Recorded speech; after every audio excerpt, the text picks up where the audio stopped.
Chicks with Guns magazines. I'm Jara Harris. I'm with Chicks with Guns magazines, right? Well, no, you're Slapbak. I'm Slapbak, but I'm with, right now, at this point in time, Chicks with Guns magazines, right? Yeah. But where are the chicks with the guns? Everybody always asks that. There are none. Yeah, there isn't? No. What does it mean? Well, you know, when we started, all the music blogs had stupid names like Stereo Gum, like Pitchfork, shit that didn't have anything to do with Slapbak, music. yeah. Well, yeah, so I wanted like a weird out there name, but I wanted it to be attention grabbing. It is. It got my attention. Because now I'm looking for chicks with guns. Well, they're around somewhere. Tell us a little bit about Slapbak, like how you guys got together and what you're all about.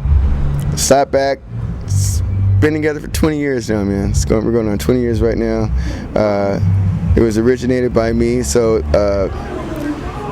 personnel change is happening quite a bit over the years, but right now we have a really solid band. That the rapper I've been with for about 16 years, TJ Quake. So us two, DJ Roughneck, he's been in the band for about 10 years now. Wow. So then we have all the newcomers like P-Funk on keyboards, we got Cookie on vocals, Yohei on guitar, and Lil J on drums. Those are newcomers. So. Well, actually, we heard that your shtick is that you're trying to keep funk real and authentic. Tell us a little bit about that.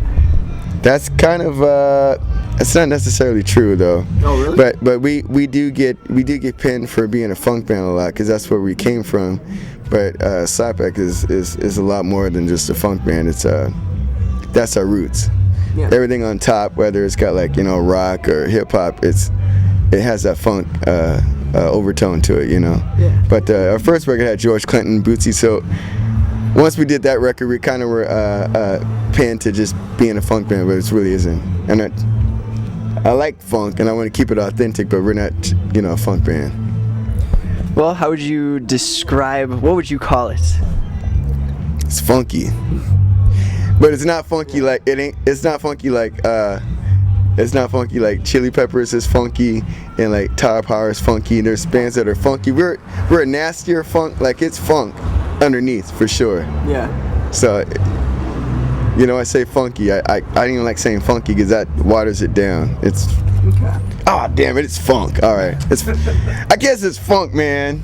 When I think about it, it's funk. There we go. Rock on top. The truth just came out. Well, hey, you heard it from us. So, guys, pull it out of me, man.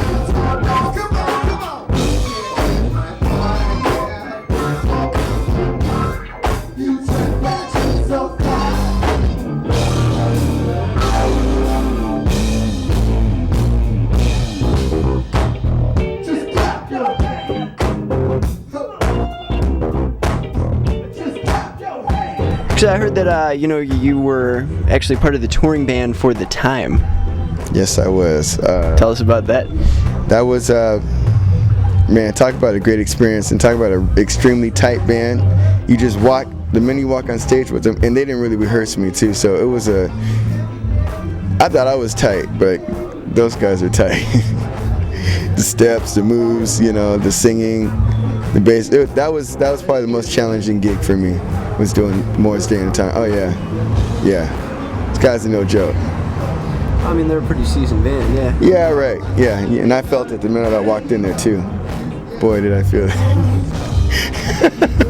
But they're cool though. I like, we're still really cool. So, what was it like to work with George Clinton? That has to be amazing. Hope George doesn't see this. Because I'm about to give a really heavy, stanky answer.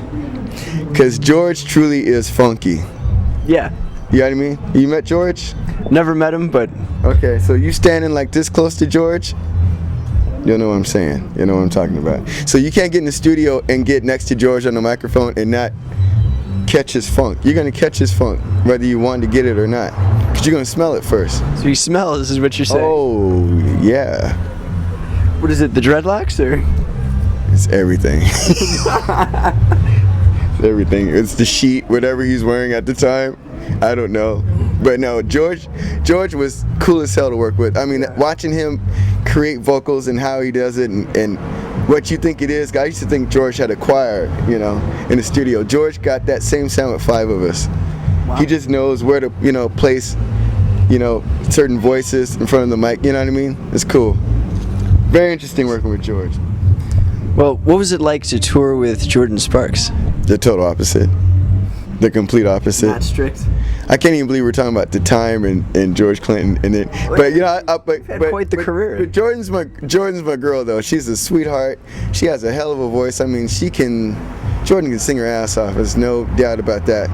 And I think it was good her working with me as a musical director because it really kind of matured her into how to bring it on stage. And she was real nice at first, but about the time towards the end of it. Wait, what do you mean at first? Did she get less nice over time? 17 when I first started working with her, you know what I mean? So she was very nice, introducing every song. This song is Tattoo, and here we go. It was like, I'd be in the back going, we just have to rough her up a little bit, you know what I mean? But she's really cool. She's got thick skin. Well, how does one rough up Jordan Sparks? You have to do it. You can't be very obvious about it. But Jordan, she would just pick up. She gave me a lot of leeway to bring. Like I changed some of the songs, one step at a time. Like Tattoo, we changed it all just to make it a little funkier. Yeah. And she was totally with it. So if I had energy on stage, she would jump on that same energy. You know what I mean? And so she really it wasn't like I was telling her you have to do it. She just picked up on it. But I did tell her you got to stop introducing every song. And she did. Well, I mean, that's a start, right? She's good. She's good, though. She's a good girl. How do you keep it fresh and exciting after 20 years as a band?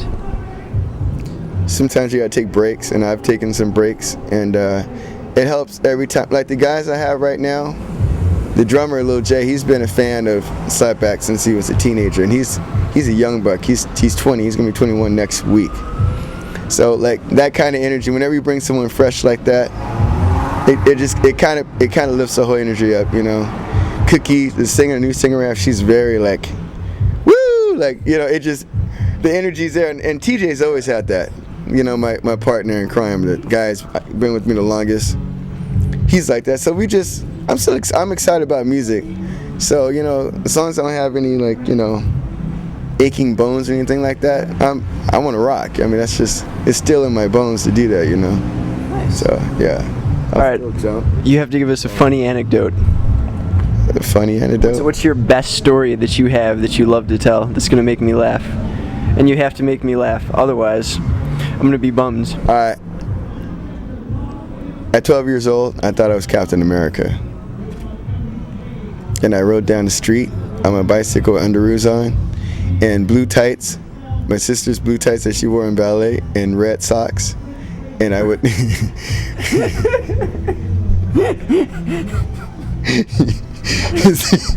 it's really embarrassing. I did the same thing. I've actually never told that story anywhere documented before. My sister likes to tell the story, and she's like, she makes me older every time she tells the story. Oh, but you know what though? I did that with Spider-Man when I was a kid. Really? Yeah, same thing. So you understand? Yeah. But it's like Captain America came out on CBS, and I was so inspired, man. I'd go in my friend's yard in the bushes. I had a white Royce Union bike and black pads on it. I'd take my backpack with, you know, blue and red pads, and I'd go in the bushes and change my pads and come popping out like I was black Captain America. And I didn't believe me on my street that Captain America was black for like a day or two. So what did you use for a shield? Till I fell in front of Wait, what did you use as the shield though? Like something funny, like a garbage can lid? I had just a round particle board that I just it's really ghetto, dude. It's awesome is what it is. It's pretty ghetto. I'm glad you got a kick out of that though. So any chance of us getting you to do that for a show anytime soon?